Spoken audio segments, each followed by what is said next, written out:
I'm from Right, my leave Right. the I country.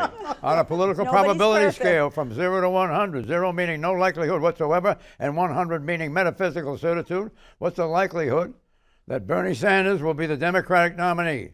0 to 100. Give me a number. Pat. somewhere between 1 and 5. Eleanor. I'm going to give it a 0. A 0. Yes. 4. 4. No, it's 0, but he's going to help have Yeah. a more honest debate, a better Right. campaign, and help sharpen Hillary Clinton. She needs some competition. What kind of a number? 0. It's 4 if it turns out he's some kind of secret You Jack see, Bauer or something who I'm saved not, the I'm not nation. hung up over the ability to I'm win. giving Bernie a Right. 25. Prediction, Pat.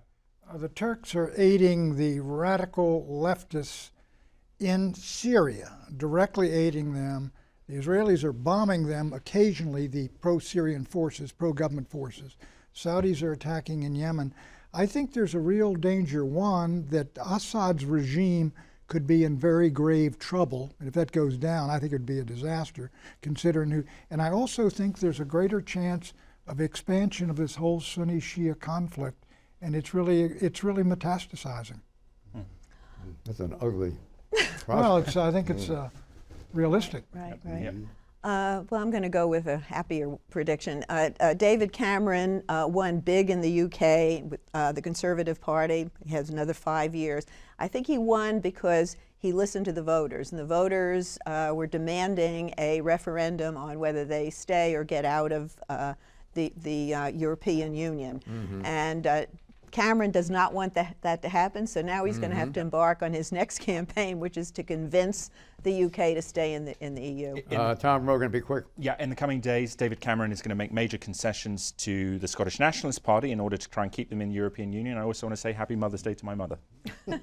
Watch for the Justice Department's report on Baltimore police patterns and practices to confirm what the Baltimore Sun reported last year about a pattern of rough rides and other bad practices.